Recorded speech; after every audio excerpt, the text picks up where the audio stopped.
Good morning. I've been thinking a lot about immigration today, actually in the previous weeks. And you may have seen stories in the news and in the paper as well about the struggles and the challenges of those who immigrate, those who are often separated at the border, and those who come without documentation. My own parents emigrated as young adults before any of their children were born from Europe to the U.S., and it took a while after remaining in this country and establishing themselves before they gained citizenship in those days. And yet they are the most avid Americans there are. They are so grateful for the gift of being a citizen and of living in this country. The opportunities, right? Those of us who were born and raised here and never experienced the frantic, panic, anxiety-ridden experience of emigrating for so many don't really have an appreciation or an understanding of what goes into the fact that you leave everything behind. You leave your culture. You leave your language. You leave traditions in society. You leave the easy behaviors of the way you operate within your town or village or city. You leave the fact that people know you and know your family, that you are a stranger in a strange land. Jesus himself emigrated. Joseph took Mary and Jesus to Egypt, right? When he was a babe. Right after Bethlehem, they hightailed it out of there. They never went back to Nazareth right away. They went to Egypt to escape the terrors and the injustices, the torture, the inevitable death that would come with remaining in Israel. So this experience of leaving your homeland, of leaving everything that is familiar to you, is something that our God understands as well.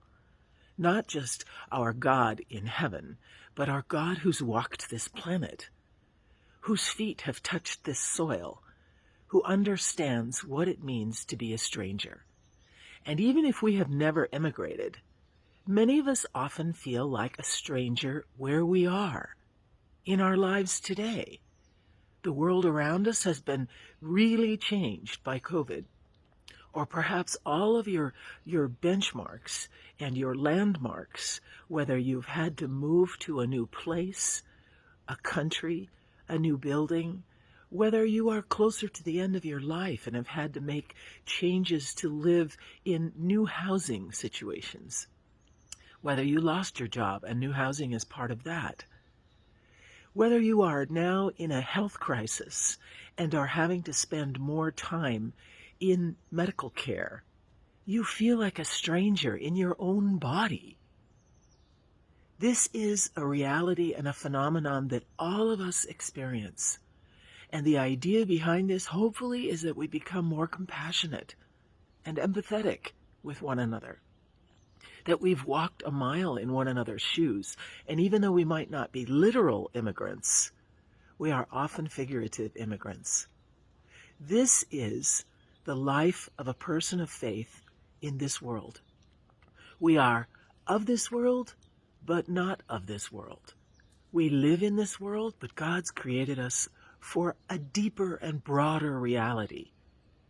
And so to live in this world with our eyes looking toward a future that we do not yet experience is a wise way to live.